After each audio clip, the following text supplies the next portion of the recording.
This is Long John with the party line. We're around from midnight to 5:36 mornings during the week. During that time, we have the pleasure of talking with many interesting people, and, of course, on Mondays, we get started about 1, and we continue right through till 5:30. 37 and a half hours a week talking with interesting people. I think some of you people remember that the other night I mentioned on the program that we would be talking tonight to a gentleman who gave a lecture at the New York Center. And I'm referring to Arthur C. Clarke. Mr. Clarke is one of the world's foremost authorities on the subject of spaceflight. Mr. Clarke is a fellow of the Royal Astronomical Society, and for 5 years was chairman of the British Interplanetary Society. He is a well-known author, and among his books are the following: Exploration of Space, Interplanetary Flight, Childhood's End, Against the Fall of Night, and Sands of Mars. I frankly do not know what Mr. Clarke's opinions may be as far as flying saucers are concerned, but I feel very confident that before we reach the hour of 5:30 that we'll know. And, of course, our good friend Cortland Hastings is with us this morning, and Charles Leadham. Mr. Leadham is an author as well as a TV producer. The gentleman who I think will be of great interest to us tonight, as well as Mr. Clarke, is a gentleman by the name of Major Wayne S. Aho. Mr. Aho was on the program a few months ago, and I would like to mention at this time that Major Aho and Cortland Hastings will be giving a lecture at the New York Center Thursday, February 6th at 8 p.m. The address is 227 West 46th Street in the city of New York. Subject: what can you do about flying saucers? Now, Court has been on the program many times. The Major's been with us once before, and no doubt many of our listeners who are interested in the subject of flying saucers will certainly want to attend that lecture. Again, let me remind you, it's Thursday, February 6th at 8 p.m., New York Center, 227 West 46th Street. Major Aho is going to give us some of his opinions tonight about flying saucers. And he also is going to give us the official statement of Major Donald E. Kehoe. I understand that in this statement, which will be read to us, we will learn, possibly for the first time, what actually happened on the night of the telecast of the Armstrong Circle Theater, January 22nd, over CBS. Later, I've been told, Major Aho will also tell us of newspaper and radio reports of sightings of flying saucers being seen overhead by audiences of Dr. George Hunt Williamson as they left the lecture halls in the various cities on the West Coast, during which one reporter not only witnessed it, but also took photos. And we have a lot of other interesting material for you this morning.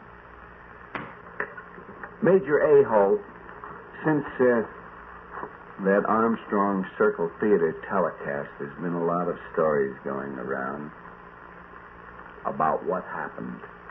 I don't want to know the facts at the moment, but I was just wondering, do you think when a person claims that they've seen a flying saucer, that they should be put into a mental hospital? Well, John, I don't believe they should.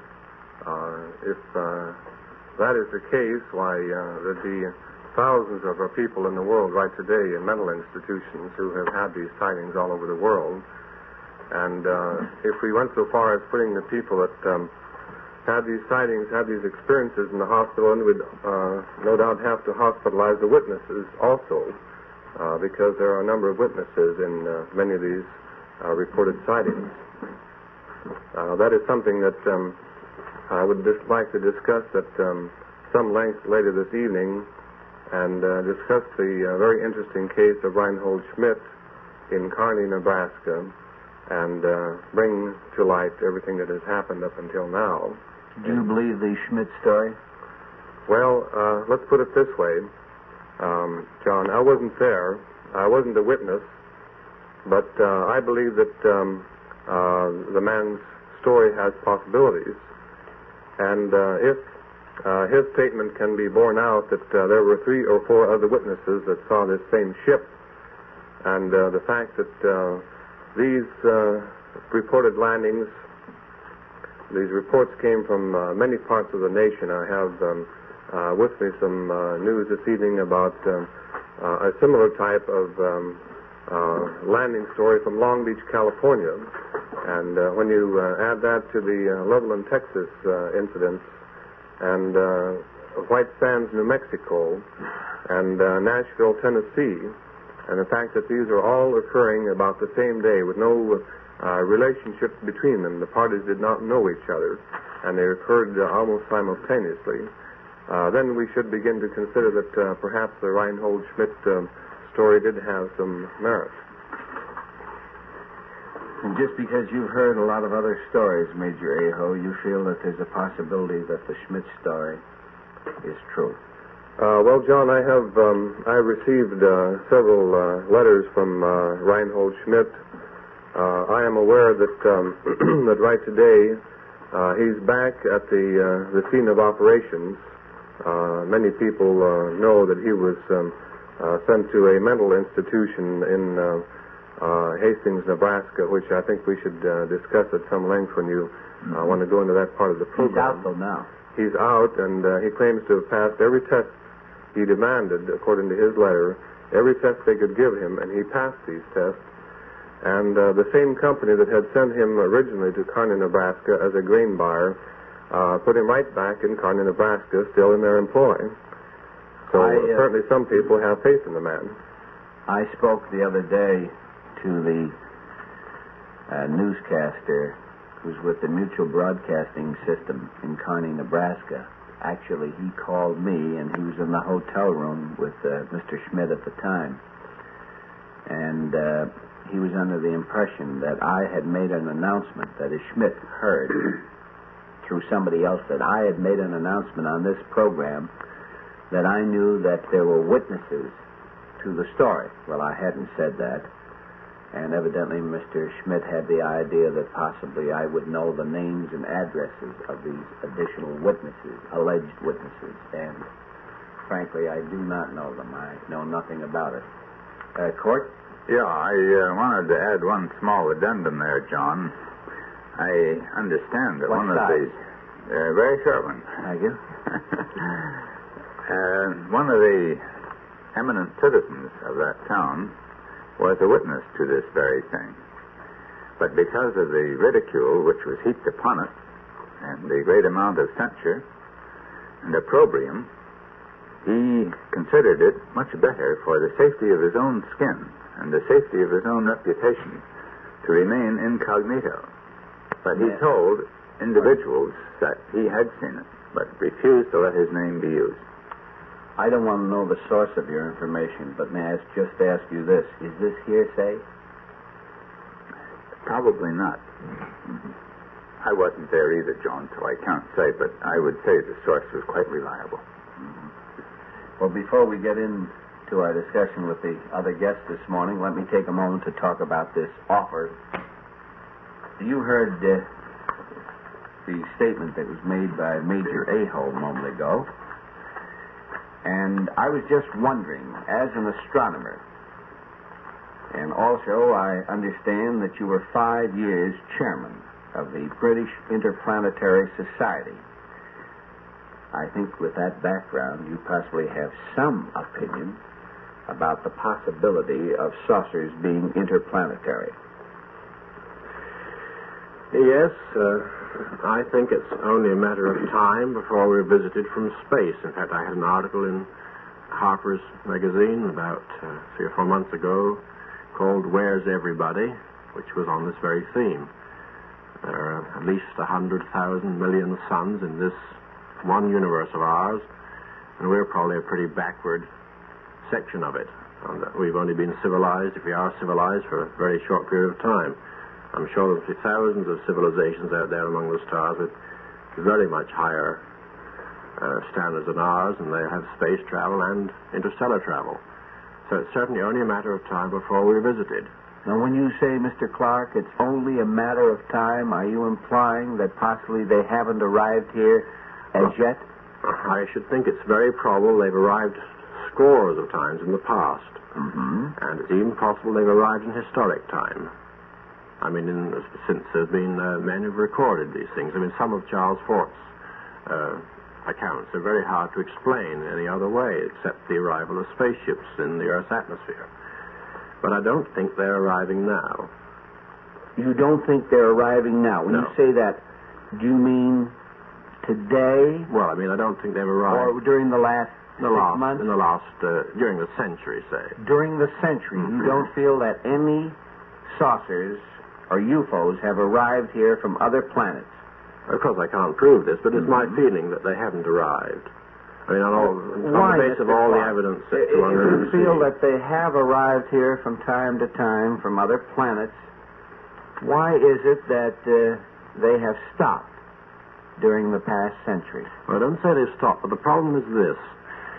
Suppose you have to conduct a survey of 100,000 million suns. You have only a limited number of survey ships. Well, at a very rough estimate, you could probably only survey any one system every few thousand or few million years. And I suggest that somewhere in some enormous central filing system there'll be a file on Earth with various interesting information about it, a few thousand years out of date, saying that this planet may be worth visiting in, say, what might be the year 5000 AD to us. And they'll work around to us again sooner or later. I'm a little speechless at this time. Charles? Yes. Well, Are you going home?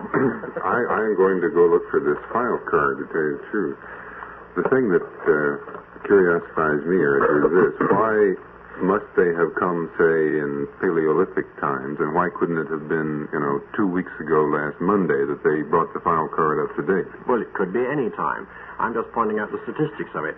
The Earth has been here for, let's say, 5 billion years. Take a nice round figure. Roughly 5 billion years. You sure it's not 4 billion? Well, let's stick to 5. I like the nice round numbers. 5 billion. We've been here, let's say, as a roughly civilized race for perhaps 5,000 years. One millionth of that total time. So that's why the chances of anything coming along in that period of time are fairly small. Now, as to why I don't think there are any visitors from space as of now, if somebody tells me they have seen a unicorn in Central Park, I say, very interesting. You may be right. If there really is a unicorn in Central Park, there will be no doubt whatsoever about the matter in a very short period of time. Similarly, if there really are spaceships hovering around this Earth, that is the sort of thing which will be settled as unequivocally as the existence of unicorns in Central Park in a very short period of time. They'll be tracked, photographed, observed in every possible way. Well, Arthur, I personally do not buy the flying saucer thing, but I think there's an angle of motivation here. The unicorn in Central Park, I doubt would much care whether or not he was established. But if our file keepers from Planet X want to do an anonymous survey, well, then they might, very well keep out of the way most of the time, but they might slip a few times, and a few gentlemen might see them. Yes, but if they slipped at all, there wouldn't be much doubt about that. That's not the sort of thing that you can keep quiet. I mean, it's like the girl who said that her baby was a very small one. I mean, this is an all-or-nothing operation. True enough. That I cannot fight. Arthur Clarke, on this program, I've had the pleasure and the opportunity of talking with a lot of people, and I would say I've spoken to at least 8 or 10 people who claim that they have had physical contact with Venusians and Martians, and if I'm not mistaken, 2 or possibly 3 of these people claim that they've been in saucers and they've visited other planets. How do you feel about those things, Mr. Clarke? Well, now, all these people who claim to have had physical contact and who are actually ridden in space vehicles, they fall into 3 categories. Some of them are fooling you. Some of them really believe it and are insane. Others are possibly hoaxed by other people. And there are somebody is fooling. Someone may have fooled. Someone of rather simple intelligence may have been fooled by some unscrupulous friends who could possibly have kidded them into thinking they had met someone from a flying saucer. I'm sure that has happened occasionally. Well, I'd be interested to meet the man who could bring down this, 60-foot pulsating object through the sky to fool some of these people. Well, this is the guy I want to get in contact with. Well, I'm not discussing any particular case. I'm just generalizing. Cortland? I take it that Mr. Clarke feels it's an impossibility for somebody to have a physical contact. Is that right, Mr. Clarke? It's a possibility. It'll happen sooner or later. The point is, when it happens, there'll be no doubt about it. Well, why do you say that? Because this sort of thing does not happen in out-of-the-way places to obscure people. Well, if you say it's never happened before, how can you make a statement that it won't happen in out-of-the-way places? Because it'll happen, if it does happen even in an out-of-the-way place, that place will not remain out of the way very long. Well, what would bring it in out of the way? Pardon? What would bring it in out of the way? Well, listen, let's speak. Suppose that there is someone, say a reconnaissance group, surveying this planet, which, as I said, is quite possible, and I think ultimately is a certainty. Well, now, what will their procedure? If they're anthropologists, they'll make contact with people, and they'll work up from that. But the sort of reports we've had so far are so unconvincing and so trivial, and they're so contradictory. I don't see how you can possibly take any basis of seriousness in them. Mr. Clarke, I'm interested in the statement that you just made, that you feel that the flying saucers would not contact an obscure person. Is that right, sir? Oh, no. They wouldn't. For instance, all the reports I've said, most of the people who have claimed to have made contact with flying saucers, the fact that they're obscure has nothing to do with it.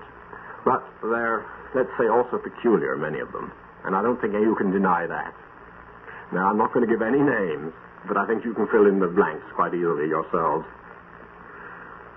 Well, no, I'd like to get back to, didn't you use the word obscure? I did use that word, and I will amplify it. They might make contact first of all with, say, anybody they came up against. But you know that little famous cartoon, "Take Me to Your President." That's the sort of thing that will happen very soon after they have made contact with anybody. I'm interested in your thinking on this, Mr. Clarke.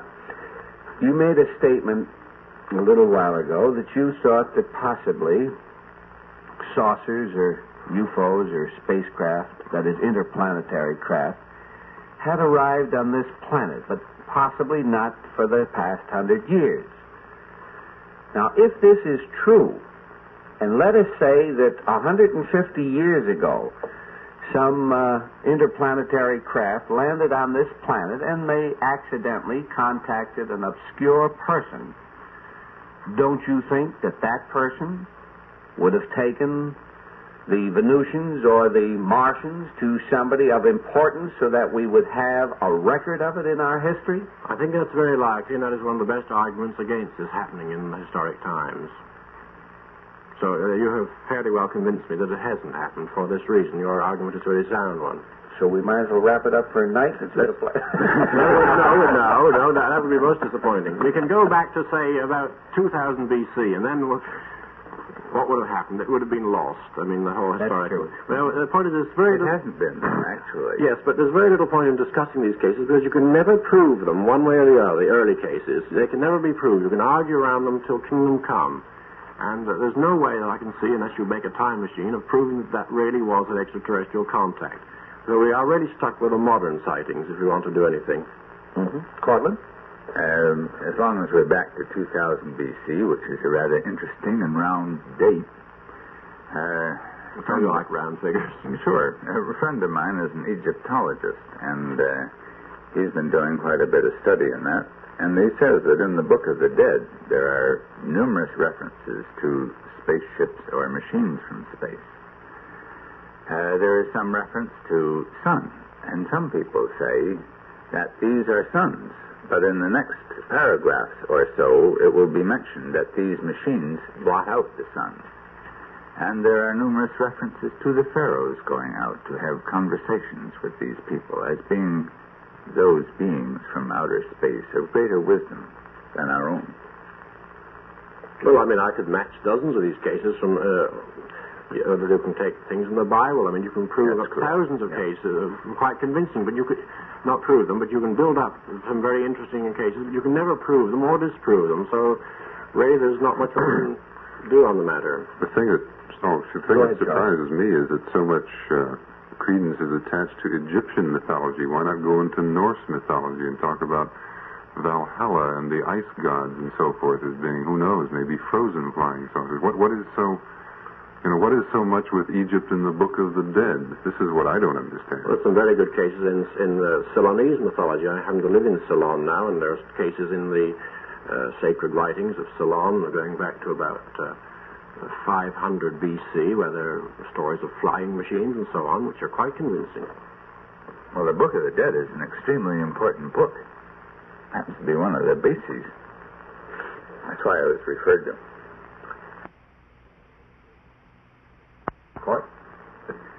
I'd like to go back, however, to the point of actual contact here of much more contemporary nature than 2000 B.C. That is a little bit long. I would like to mention, or go back, say, to 1947, in which Army Air Force intelligence officers had been investigating reports of unidentified flying objects at very high speeds in various sections of the United States. And on September 23rd, in fact on July 8th, the Air Corps statement at the Pentagon is, and I quote, "We are investigating a flying disc report by Navy rocket engineer C.T. Zone and 3 other rocket scientists." Now, we assume that these rocket scientists would know a UFO from something with which they were familiar. And on September 23rd of 1947, the official analysis report from the Air Technical Intelligence Center, that's where we investigate these things, Mr. Clarke, out at the Air Force Base in Dayton, Ohio, to General Hoyt Vandenberg, who incidentally was a friend of my superior and a very close one, commanding general at that time of the Army Air Corps, and I quote, "The reported phenomena are real," end quote. Now, there is no question there as to what they're thinking. Those words are incisive. I think there's a great deal of question as to what they're thinking. They say the reported phenomena are real, end quotes, and anything beyond that is what you read into it and is subject to a lot of question. They mean that they are real, that they are not anything that we have, Charles, and that they obviously are coming from outer space. Cortland, how do you know what they mean? Because I am about to read 1948. Good. This is what I would like to know. You did that great. That was a good production. Thanks, Charles. You're a good end man here. You're a good middleman, too, Cortland. The Air Corps in 1948, July 24th, a statement by General George C. Kenney, who was at that time chief of the Strategic Air Command, after the so-called spaceship sighting by the pilots and a passenger of an Eastern Airlines plane, stated, "We're completely mystified. We have nothing remotely like the machine described. I wish we did," end quote. That doesn't mean that they're interplanetary, though, quite. They may be from a foreign government. It doesn't even mean they're machines. It says all he said is we have nothing remotely like what was described by the witnesses, which means absolutely nothing to me. In August, the date was withheld, but a top-secret estimate of the situation by the Air Technical Intelligence Center, later declassified but never released, stated that flying saucers were interplanetary spaceships. What was that again? Flying saucers. Now, who said that? A top-secret estimate of the situation. This is a document. Do you realize... Declassified, but not released. Do you realize that recently, I think it was just today, they were declassified a document on the use of bows and arrows in warfare, which was classified by mistake, Mr. Hastings? A lot of this top-secret classified secret estimate, which may have been by a corporal, and a demented corporal at that, is not very impressive. I'm not trying to impress by whether it was classified or declassified. Oh, I see. Well, what is the impressive part? Never released. What is the impressive part of this statement? We've been leading up with my end man bit here for 5 minutes to this statement. Now, what is the impressive part of it? Well, I guess I don't speak good English. It said the flying saucers were interplanetary spaceships. And this, as far as I know, this was made by a demented corporal at Dayton, Ohio. Now, how do you know any different? No, it was made by a rather higher level than that. It was made by a number of quite competent authorities who had access to the information and who came to this conclusion, as I think many reasonable men would do, if their knowledge of atmospheric optics and natural phenomena was not complete. Then you're kind of go along with Dr. Menzel of Harvard. Oh, no, I don't go along entirely with him, but most of the confusion in this subject is caused by mixing up two entirely separate things. One, UFOs. I think UFOs probably exist. And the other, so-called flying saucers, which are vehicles, definite vehicles, which are a totally different thing, and which don't exist. Flying saucers are different from UFOs, and according to your opinion, Mr. Clarke, flying saucers do not exist, but there's a great possibility that UFOs do. I would say that there's a 99% possibility that UFOs do exist, and only a 1% possibility that flying saucers as interplanetary vehicles exist. Well, Mr. Clarke, I wonder if you could tell me what a UFO is. Well, let me go back to, I'll be very glad to, let me go back to this report of these gentlemen who decided... The one that Cortland is talking about? Decided, in view of the fact, these reports and this evidence, that these things were really interplanetary vehicles. This is a conclusion I came to myself about that time as a result of these reports. And it wasn't until I'd seen about 6 UFOs myself that I realized they were not spaceships. The point is that there are far more fantastic things in the sky than anybody realizes, even a trained observer who spends a lot of time looking at the sky. And I don't see how anyone hearing all these reports and not seeing them could really fail to think they were spaceships. But they're not spaceships when you do analyze the evidence. Now, let me give my reasons for thinking this. First of all, I say I heard all these reports, these sightings, made by competent people, and I mean you couldn't say they were all lying, and they were very convincing and very extraordinary and very inexplicable. And then, as I traveled around the world, I've been around the world a couple of times in the last 5 years, I saw quite a few strange things, and I have now seen, I've just been listing them, I have seen 6 UFOs. By that I mean objects which were quite inexplicable when I saw them, which could easily have been interpreted as spaceships, which took a lot of explaining, and often the explanations were so fantastic I almost hesitate to give them. But in every case I was able to find out what they were.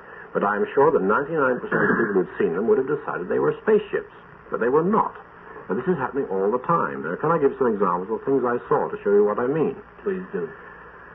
Well, I was in London one day, one bright summer's day, somewhere near Regent Street, and I saw a lot of people looking up at the sky. And I looked up too, and there, a long way up, were 2 black spheres, close together, quite motionless in the sky. There was a very strong wind blowing at the time, and these 2 black discs or spheres just were absolutely motionless over the center of London. I will come back to this in a minute. I'll go on to my next sighting. I was in Brisbane, Australia, on my first underwater expedition to the Great Barrier Reef. And one evening, I was in a building about 5 or 6 floors up, looking out towards the sunset, and I saw, to my astonishment, a whole string of brilliant silver discs, roughly elliptical, flip-flopping across the horizon quite slowly with a curious oscillating movement. And I said, good heavens, this is it, you see. And I watched them go right across the sky, and this was absolutely convincing, these oscillating silver discs moving slowly. Well, that was the second case. I'll give you a third case before I come back to the earlier two, if you don't mind me taking so much of your time. Again, I was in Australia, in Sydney, and I saw an extraordinarily shaped cloud. It looked like a cloud, except it had rather solid edges, hanging above the city of Sydney. And this again was a strong wind blowing, and this cloud stayed in the same place and slightly altered its shape, but it looked like an amoeba. It was hanging over Sydney, and in one place, despite the fact there was a very strong wind blowing. But I've given these three things, and I'd like to know if I'll tell you, can you explain them? I'll tell you what they were in a minute, but these are the things I saw. I've described them as carefully as I can. Would you care to try? The two black discs in a high wind, motionless over the middle of London. The string of silver ellipses flip-flopping across the sky along the horizon, and this weird amoeba-shaped cloud, motionless in a high wind over the middle of the great city.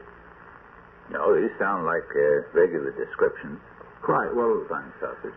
And I mean, I'd like to hear what you. Well, now, if anyone had told me they had seen these things, I would have been forced to accept them as inexplicable flying saucers, perhaps some kind of artifact. Well, the first one was an artifact. The two black discs close together, high over London. If I hadn't gone to Regent's Park, I wouldn't have found out what it was. It was a kid flying a very large box kite that must have been about a mile up. But it was so high that its structure was, you couldn't see what it was, and of course you don't associate kite flying in the middle of London, but it was a box kite at such a height that it looked like two black spots side by side over the middle of London. I went to Regent's Park and saw some of the kids flying it. You saw the... Yeah. Mm-hmm. And, but it was I've never seen a kite so high. I mean, I say about a mile up, that's a rough guess, but you could not tell it was a kite because it was so high. Now, this is, you may say, is a simple case, but this is the sort of thing that can start reports, right? Mm-hmm. I'm almost ashamed to tell you what the flipping discs were, because this sounds so trite, and I had read this in books and I had not believed it. They were seagulls catching the setting sun. Now, listen, before you laugh at me, I was born by the sea. I have lived by the sea nearly all my life. I live by the sea now. I have seen seagulls 1,000,000 times, but only once in my life have I seen this phenomenon. Under certain conditions of illumination with a low sun, seagulls and other birds produce an absolutely convincing impression of metallic discs moving, oscillating across the sky. That was what this was. Now, this third case, this amoeba-shaped cloud, motionless over a city in a high wind, slowly changing its shape. It was a weird thing. It really sort of gave me creeps. I had to get a pair of binoculars to find out what it was. And there was a chemical plant of some kind with a high chimney, which I couldn't see, and some fumes, I don't know what they were coming out of this chimney. You couldn't see them when they left the chimney, as you can't see the smoke, as you often can't see the steam from a kettle. And it was obviously condensing a little way downwind of the chimney and then being dispersed. So it was roughly motionless in space, despite the wind, and it was slowly changing its shape. It was an artificial cloud, a byproduct of this chemical factory.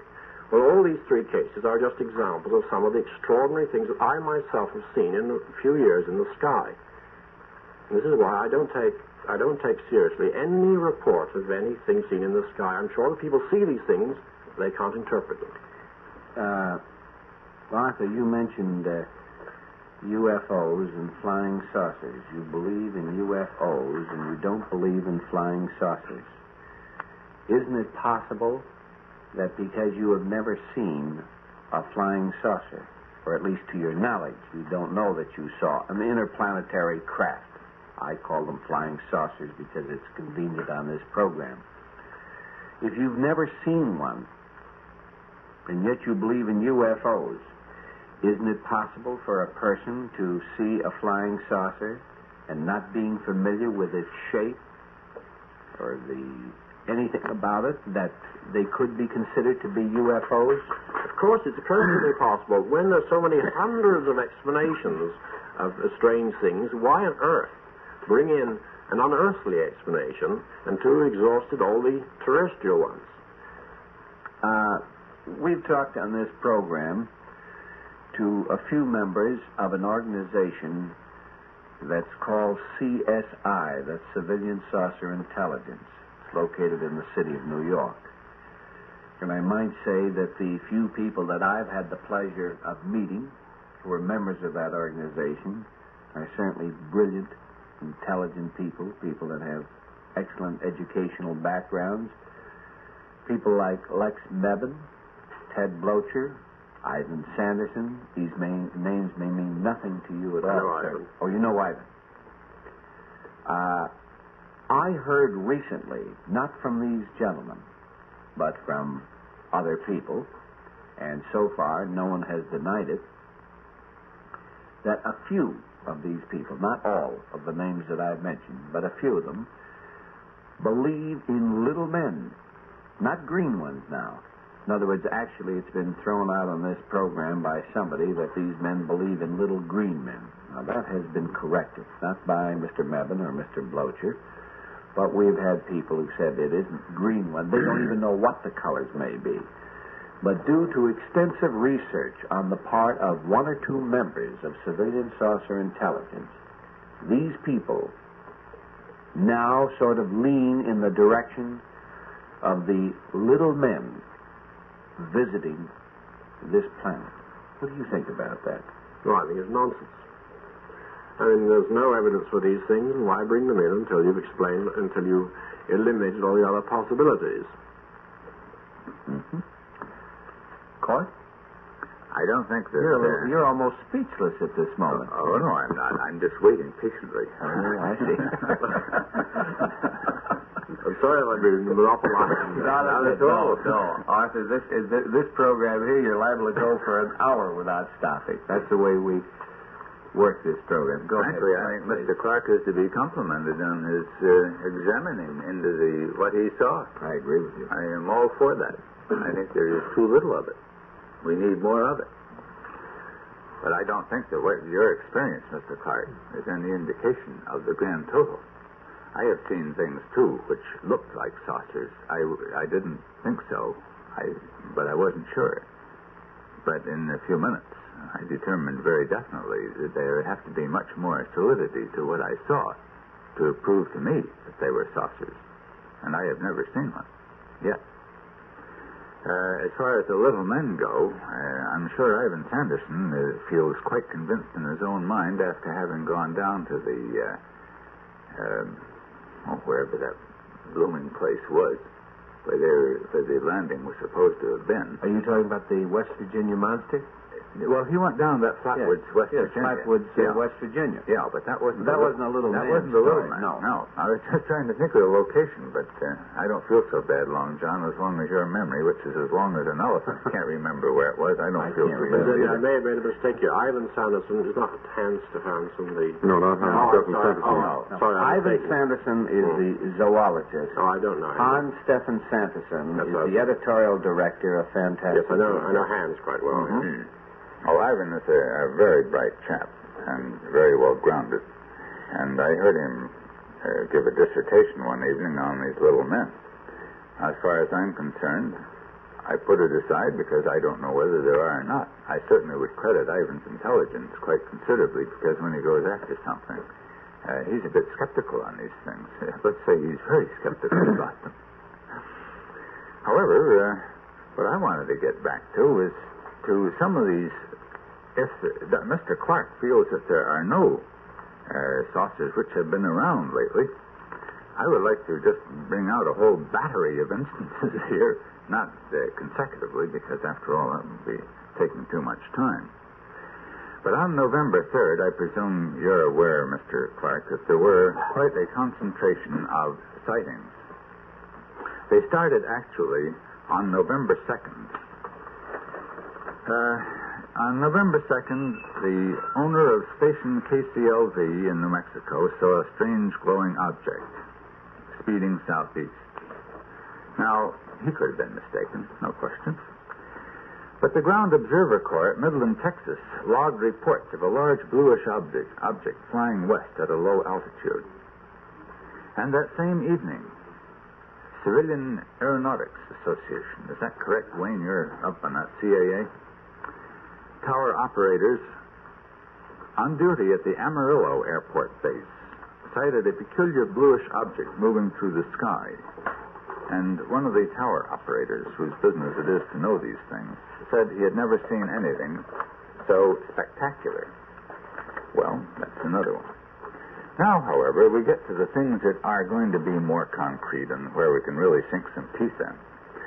At 1:30 on November 3rd, on a Sunday, a huge oval-shaped object was reported as landing, or very closely approaching trucks, on a highway in Leveland, Texas, or right outside of Leveland, Texas. Now, the sheriff investigated these cases, and in 3 of them, the close passage of the UFO had stopped the car engines and dimmed or put out the headlights. Now, 2 other men, Clem himself, the sheriff, and his deputy sheriff, saw the glow from the object themselves as it crossed above the highway and brilliantly lighted up the pavement. And this light was seen by 2 other patrolmen, each following in a separate car. Now, would you care to comment on that before I go into some others? Yes. They saw the object as 125 to 200 feet in diameter, I might add.